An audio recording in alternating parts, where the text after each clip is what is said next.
जय हिंद दोस्तों, आपके अपने चैनल यस की हम स्टडी पर एक बार फिर स्वागत है। बहुत ही महत्वपूर्ण वीडियो के साथ आपके सामने हाजिर हैं। यहाँ पर देखिए हम बात क्या करने वाले, अच्छी तरीके से आपको हम समझाएंगे और बताने का प्रयास करेंगे मेरे प्यारे बच्चों। यहाँ पर देखिए हम पढ़ने वाले हैं कक्षा 12 भौतिक विज्ञान, चैप्टर नंबर 11। क्या है? विकिरण तथा द्रव्य की द्वैत प्रकृति, इसके बारे में पढ़ेंगे और बहुत ही महत्वपूर्ण चैप्टर आपके लिए होगा। इतना ज्यादा महत्वपूर्ण चैप्टर है कि इससे हर एक साल आपके प्रश्न पूछे जा रहे हैं। अगर आप 2023 बोर्ड की तैयारी कर रहे हैं तो यह वीडियो आपके लिए बहुत ही महत्वपूर्ण हो सकती है मेरे प्यारे बच्चों, और आपके लिए बहुत ही इंपॉर्टेंट हो सकती है। यहाँ पर अगर आप 2023 बोर्ड की तैयारी कर रहे हैं तो इस वीडियो को आपको जरूर देखना होगा ताकि आपको अच्छी तरीके से समझ में आ जाए। और यहाँ पर देखिए चैप्टर 11 की बात कर रहे हैं और यहाँ से 95% आपके प्रश्न बनने वाले हैं। और इसकी पीडीएफ भी आपको हम प्रोवाइड करते हैं। पीडीएफ कहाँ मिलेगी? यस की हम स्टडी टेलीग्राम चैनल पर, ठीक है। तो वहाँ पर आप सारी जाकर पीडीएफ को भी डाउनलोड करके अच्छी तरीके से पढ़ सकते हैं, ठीक है। चलिए आगे प्रश्नों को पढ़ते हैं जो आपके लिए प्रश्न दिए गए हैं, जो आपके लिए इंपॉर्टेंट है। तो चैप्टर 11 आप अपनी फिजिक्स में देख लीजिएगा, ठीक है। तो चलिए हम आपको बताते हैं। यहाँ पर देखिए जो पहला क्वेश्चन है, क्वेश्चन क्या है कि जस्ते की सतह से, कहां पर जो जस्ता होता है, जस्ते की सतह से इलेक्ट्रॉन उत्सर्जन हेतु, जो इलेक्ट्रॉन है उसके उत्सर्जन हेतु निम्नलिखित में से कौन सा विकिरण अत्यधिक प्रभावी होगा। यानी कि ऐसा कौन सा विकिरण है जो अत्यधिक प्रभावी होता है मेरे प्यारे बच्चों। तो यहाँ पर 4 ऑप्शन आपको देखने को मिलेगा। 4 ऑप्शन कौन कौन से देखने को मिलेंगे हम आपको बता दें। सूक्ष्म तरंगे, दृश्य प्रकाश, अवरक्त प्रकाश या पराबैंगनी। तो यहाँ पर अगर आंसर की बात करेंगे, आंसर क्या हो जाएगा? पराबैंगनी आंसर इसका हो जाएगा, ठीक है। चलिए अगला क्वेश्चन देखिए जो कि आपके लिए बहुत ही इंपॉर्टेंट है, बहुत ही महत्वपूर्ण प्रश्न है। इतना ज्यादा महत्वपूर्ण प्रश्न है कि बहुत बार एग्जाम में पूछा हुआ प्रश्न है, ठीक है। देखिए क्वेश्चन क्या है कि निम्नलिखित कण, जो निम्नलिखित कण है एक ही वेग से गतिमान है। जो कण है एक ही वेग से गतिमान है। न्यूनतम डी ब्रॉगली तरंग दैर्ध्य वाला कण कौन सा है? जो न्यूनतम डी ब्रॉगली तरंग दैर्ध्य वाला जो कण है वह कौन सा कण है, ठीक है। तो यहाँ ऑप्शन की बात करेंगे, 4 ऑप्शन आपको देखने को मिलेंगे। प्रोटॉन, ड्यूट्रॉन, अल्फा कण, न्यूट्रॉन। तो यहाँ पर अगर आंसर की बात करेंगे, आंसर क्या हो जाएगा हमारा? अल्फा कण हो जाएंगे। क्या हो जाएंगे? अल्फा कण हो जाएंगे, ठीक है। चलिए आगे आपको बताते हैं। अगला क्वेश्चन देखिए जो कि बहुत ही महत्वपूर्ण ये भी है और बहुत बार एग्जाम में आया हुआ प्रश्न है। यदि किसी कण का संवेग, क्या कर रहा है? यदि किसी कण का संवेग दोगुना, कितना? दोगुना कर दिया जाए तो इसकी द्विब्रॉगली तरंग दैर्ध्य क्या होगी? अगर किसी कण का जो संवेग है, संवेग P बराबर mv होता है, यानी द्रव्यमान इंटू वेग का गुणनफल कितना होता है? संवेग के बराबर होता है। कह क्या रहा है कि यदि किसी कण का संवेग दोगुना कर दिया जाए तो उसकी द्विब्रॉगली तरंग दैर्ध्य क्या होगी, ठीक है। तो उसकी द्विब्रॉगली तरंग दैर्ध्य क्या होगी? ऑप्शन आपको बता दें हम। अपरिवर्तित रहेगी, 4 गुनी रहेगी, या 2 गुनी हो जाएगी, आधी रह जाएगी। तो यहाँ पर अगर आंसर की बात करेंगे, आंसर क्या हो जाएगा हमारा? आधी रह जाएगी, ठीक है। चलिए अगला क्वेश्चन देखिए। फोटान के गतिज द्रव्यमान का सूत्र है, जो फोटान का गतिज द्रव्यमान है उसका सूत्र क्या है? hv अपान लैम्डा, hv अपान सी स्क्वायर, या hc अपान v, या सी स्क्वायर अपान hb। तो यहाँ पर अगर आंसर की बात करेंगे मेरे प्यारे बच्चों तो आंसर क्या निकल कर आएगा हम आपको बता देते हैं कि जो फोटान की गतिज ऊर्जा होती है हमारी, क्या होती है? क्या होता है? hv अपान सी स्क्वायर। क्या होता है? hv अपान सी स्क्वायर इसका आंसर हो जाएगा, ठीक है। चलिए अगला क्वेश्चन देखिए। किसी गतिमान कण से, क्या कर रहा है? किसी गतिमान कण से संबद्ध, क्या? संबद्ध द्विब्रॉगली तरंग की, जो किसी गतिमान कण से संबद्ध द्विब्रॉगली तरंग की तरंग दैर्ध्य निर्भर नहीं करती। जो तरंग दैर्ध्य है निर्भर नहीं करती है द्रव्यमान पर, आवेश पर, वेग पर, या संवेग पर। तो इसके आंसर की बात करेंगे, आंसर क्या हो जाएगा हमारा? आवेश पर। क्या हो जाएगा? आवेश पर हो जाएगा। चलिए आगे आपको बताते हैं। अगला क्वेश्चन देखिए जो कि बहुत ही इंपॉर्टेंट है और इतना ज्यादा इंपॉर्टेंट है कि आपके एग्जाम में बहुत बार पूछा गया प्रश्न है। इतना ज्यादा बार पूछा गया प्रश्न है कि लगभग हर एक साल आपसे यह प्रश्न जरूर पूछता है, ठीक है।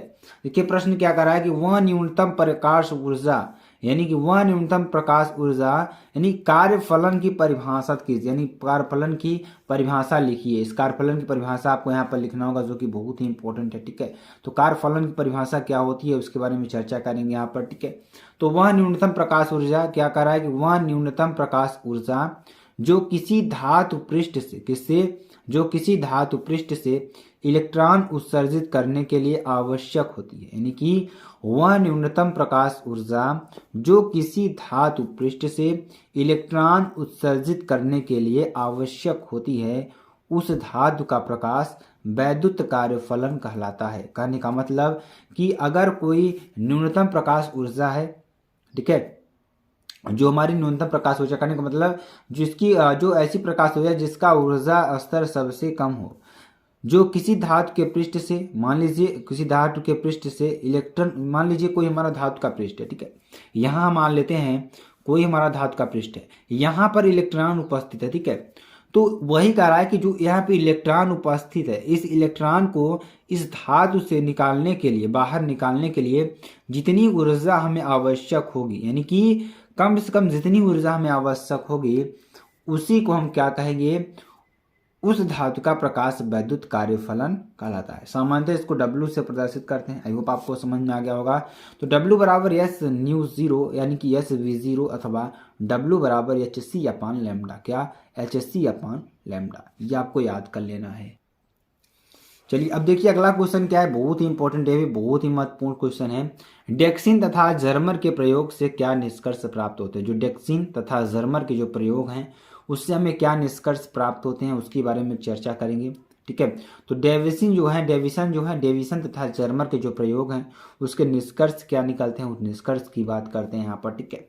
तो डेविसन तथा जर्मर विश्लेषण द्वारा, किसके द्वारा, डेविसन तथा जर्मर विश्लेषण द्वारा यह ज्ञात होता है कि इलेक्ट्रॉन से संबद्ध तरंगदैर्ध्य का, जो इलेक्ट्रॉन संबद्ध तरंगदैर्ध्य है, तरंगदैर्ध्य का मान डी ब्रोगली के अनुसार, किसके अनुसार, डी ब्रोगली के अनुसार इलेक्ट्रॉन से संबद्ध तरंगदैर्ध्य के मान, जो इलेक्ट्रॉन तरंगदैर्ध्य मान है, मान के समान होता है। कहने का मतलब कि इलेक्ट्रॉन से जितना संबद्ध आपका तरंगदैर्ध्य होगा, ठीक है, उसका क्या होगा, उसका मान जो होगा डी ब्रोगली के अनुसार क्या होगा, इलेक्ट्रॉन से संबद्ध तरंगदैर्ध्य का मान समान होगा, ठीक है। तो ये आपके लिए बहुत ही इंपॉर्टेंट है। चलिए आगे आपको बताते हैं अगला क्वेश्चन, देखिए बहुत ही महत्वपूर्ण ये भी है और बहुत बार एग्जाम में आया हुआ प्रश्न है। प्रकाश विद्युत उत्सर्जन का अर्थ समझाइए। किसका, प्रकाश विद्युत उत्सर्जन का अर्थ समझाइए, ठीक है। तो क्या होगा, ध्यान दीजिएगा, जब किसी धातु पर, कहां पर, जब किसी धातु पर उपयुक्त आवृत्ति का प्रकाश डाला जाता है, क्या डाला जाता है, जब उपयुक्त आवृत्ति का प्रकाश डाला जाता है तो उसके पृष्ठ से, कहां से, उसके पृष्ठ से इलेक्ट्रॉन उत्सर्जित होते हैं। क्या होते हैं, इलेक्ट्रॉन उत्सर्जित होते हैं। इन इलेक्ट्रॉनों को प्रकाश इलेक्ट्रॉन तथा इस घटना को हम क्या कहते हैं, प्रकाश वैद्युत उत्सर्जन घटना कहते हैं। ये आपको आगे लिख लेना होगा। तो कहने का मतलब जब कोई हमारा धातु का पृष्ठ होगा, उस धातु के पृष्ठ से आवृत्ति का प्रकाश, यानी कि उपयुक्त आवृत्ति का प्रकाश डाला जाता है तो उसके पृष्ठ से, कहां से, उसके पृष्ठ से इलेक्ट्रॉन उत्सर्जित होते हैं। क्या उत्सर्जित होते हैं, इलेक्ट्रॉन उत्सर्जित होते हैं। इन इलेक्ट्रॉनों को, जो इलेक्ट्रॉन है आपके, इन इलेक्ट्रॉनों को प्रकाश इलेक्ट्रॉन तथा इस घटना को प्रकाश वैद्युत उत्सर्जन अथवा प्रकाश वैद्युत प्रभाव कहते हैं, ठीक है। तो इस तरीके से आपको इसको याद कर लेना होगा, जो कि बहुत ही इंपॉर्टेंट है मेरे प्यारे बच्चों, आपको अच्छी तरीके से पढ़ लेना होगा। चलिए अगला क्वेश्चन देखते हैं। प्रकाश वैद्युत प्रभाव के संबंध में निरोधी विभव की परिभाषा दीजिए, ठीक है। तो किसके संबंध में हमें देना है, प्रकाश वैद्युत प्रभाव के संबंध में हमें क्या देना है, निरोधी विभव की परिभाषा देना है आपको, ठीक है। तो निरोधी विभव क्या होता है, चलिए इसके बारे में चर्चा करते हैं, आपको बताते हैं। तो निरोधी विभव धन प्लेट पर, कहां पर, निरोधी विभव जो होता है धन प्लेट पर लगाया गया वह न्यूनतम ऋणात्मक विभव है। यानी कि जो निरोधी विभव होता है धन प्लेट पर लगाया गया वह न्यूनतम ऋणात्मक विभव है जो आपतित प्रकाश की, कहां पर, जो आपतित प्रकाश की आवृत्ति के संगत, जो आपतित प्रकाश होगी उसकी आवृत्ति के संगत कैथोड से उत्सर्जित, कहां से, कैथोड से उत्सर्जित सभी प्रकाश इलेक्ट्रॉनों को, किसको, सभी प्रकाश इलेक्ट्रॉनों को प्लेट तक पहुंचने से रोकता है। कहां तक, प्लेट तक पहुंचने से रोकता है, अर्थात जिस पर वैद्युत धारा शून्य हो जाती है। क्या हो जाती है, वैद्युत धारा क्या हो जाती है, शून्य हो जाती है। इसका मान आपतित प्रकाश की आवृत्ति तथा फोटो सेल के कैथोड की धातु पर निर्भर करता है। ठीक है, तो ये दोनों आपके लिए बहुत ही इंपॉर्टेंट है। तो सबसे पहले आप जान लीजिए किस पर निर्भर करता है। इसका मान आपतित प्रकाश की आवृत्ति तथा फोटोसेल के कैथोड की धातु पर निर्भर करता है। ठीक है, तो इसको आपको याद करना चाहिए। अगला क्वेश्चन देखिए, बहुत ही इंपॉर्टेंट ये भी है और ये न्यूमेरिकली टाइप क्वेश्चन है, बहुत बार एग्जाम में आपके पूछा जाते हैं। ठीक है, तो चलिए क्वेश्चन क्या है। 5 एंगस्ट्रॉम तरंग दैर्ध्य वाले, कितने, 5 एंगस्ट्रॉम तरंग दैर्ध्य वाले यक्स किरण फोटान की, किसकी, यक्स किरण फोटान की ऊर्जा कितने जूल होगी। यानी कि अगर 5 एंगस्ट्रॉम तरंग दैर्ध्य हम लेंगे तो यक्स किरण फोटान की जो ऊर्जा होगी हमारी कितने जूल के बराबर होगी। तो यहाँ पे दिया क्या है, लैम्डा बराबर 5 एंगस्ट्रॉम। ठीक है, तो यहाँ से क्या हो जाएगा, इसको मीटर में बदलेंगे तो 5 × 10 की पावर -10 मीटर, क्या हो जाएगा, 5 × 10 की पावर -10 मीटर। तो फोटान की ऊर्जा ई बराबर क्या होता है, hc/λ, क्या होता है, hc/λ बराबर क्या हो जाएगा, 6.6 × 10 की पावर -34 × 10 की पावर इंटू 3 × 10 की पावर 8 अपान 5 × 10 की पावर -10। देखिए जो यच है वो प्लांक नियतांक है। प्लांक नियतांक का मान कितना होता है आप सभी लोग जानते हैं। यच का मान कितना होता है, 6.6 × 10 की पावर -34। और उसके बाद अगर सी की बात करें तो सी का मान कितना होगा, 3 × 10 की पावर 8। ठीक है, ये आपका हो जाएगा, जो कि बहुत ही महत्वपूर्ण है। तो ये दो चीज़ है, यहाँ पर हम मान पुटअप कर रहे हैं। देखिए यच का मान यहाँ पुटअप करेंगे 3 × 10 की पावर -34, 3.6 × 10 की पावर -34 और सी का मान कितना है, 3 × 10 की पावर 8 और नीचे लैम्डा का मान हमें मालूम ही है, यानी कि 5 × 10 की पावर -10। ठीक है, तो अब ई बराबर क्या हो जाएगा, 3.96 × 10 की पावर -16 जूल, क्या हो जाएगा, 3.96 × 10 की पावर -16 जूल। ठीक है, चलिए आगे आपको बताते हैं। अगला क्वेश्चन देखिए, एक गतिमान कण का डी ब्रोगली तरंग दैर्ध्य 2 एंगस्ट्रॉम है। एक गतिमान कण है जिसका तरंग दैर्ध्य कितना है, हमें अगर देखने को मिलता है 2 एंगस्ट्रॉम है। तो कण का संवेग क्या है, इसका कण का संवेग क्या होगा, चलिए इसके बारे में चर्चा करते हैं। तो कण का संवेग क्या हो जाएगा, P बराबर h/λ, क्या, P बराबर h/λ। तो h कितना, h का मान कितना था अभी आपको पीछे में बताया, 6.6 × 10 की पावर -34 और नीचे अगर लैम्डा का मान देखें, लैम्डा का मान कितना दे रखा है, 2.0 × 10 की पावर -10। ठीक है, तो यहाँ से P का मान कितना हो जाएगा, 3.3 × 10 की पावर -24 किग्रा मीटर प्रति सेकंड। ठीक है, ये आपका आंसर हो जाएगा, जो कि बहुत ही इंपॉर्टेंट है। क्वेश्चन की बात करें, अगला क्वेश्चन देखिए, तरंग दैर्ध्य, क्या, तरंग दैर्ध्य लैम्डा बराबर 5 × 10 की पावर -7 मीटर के फोटान की ऊर्जा का मान इलेक्ट्रॉन वोल्ट में ज्ञात कीजिए। ठीक है, तो तरंग दैर्ध्य लैम्डा बराबर कितना होता है, 5 × 10 की पावर -7 मीटर के फोटान की ऊर्जा का मान इलेक्ट्रॉन वोल्ट में ज्ञात करना है आपको। ठीक है, तो तरंग दैर्ध्य लैम्डा बराबर कितना दे रखा है, 5 × 10 की पावर -7 मीटर और फोटान की ऊर्जा ई बराबर कितनी दे रखी है, एच न्यू दे रखी है। ठीक है, तो चलिए अब यहाँ से देखिए hc/λ। अब देखिए हमें h का मान पीछे मालूम है, c का मान मालूम है, लैम्डा का मान भी मालूम है हमें। ठीक है, ऊपर दे रखा है, तो यहाँ पे सारे मान को फुटअप कर देंगे, 6.6 × 10 की पावर -34 इंटू 3 × 10 की पावर 8 अपान 5 × 10 की पावर -7। तो यहाँ से अगर इसको सॉल्व करेंगे तो 6.6 × 10 की पावर -19 इंटू 3 अपान 5। ठीक है, यहाँ से इसको सॉल्व करेंगे 3.96 × 10 की पावर -19। ठीक है, तो यहाँ से ई का मान क्या हो जाएगा, 3.96 × 10 की पावर -19 अपान 1.6 × 10 की पावर -19। तो यहाँ सॉल्व करेंगे 2.475 इलेक्ट्रॉन वोल्ट, क्या हो जाएगा, 2.475 इलेक्ट्रॉन वोल्ट। चलिए आगे आपको बताते हैं। अगला क्वेश्चन देखिए, एक एंगस्ट्रॉम तरंग दैर्ध्य वाली यक्स किरण की आवृत्ति क्या होगी। जो एक एंगस्ट्रॉम तरंग दैर्ध्य वाली यक्स किरण है उसकी आवृत्ति क्या होगी। हम जानते हैं v बराबर क्या होता है, c/λ, क्या होता है, v बराबर c/λ होता है।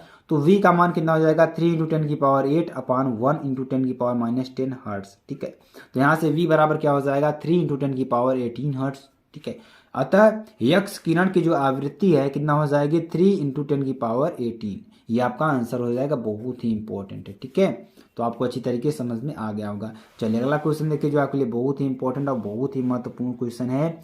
5000 एंगस्ट्रॉम तरंग दैर्ध्य देने वाले 40 वाट के एक वर्णी प्रकाश स्रोत से प्रति सेकंड उत्सर्जित होने वाले फोटानों की संख्या की गणना कीजिए।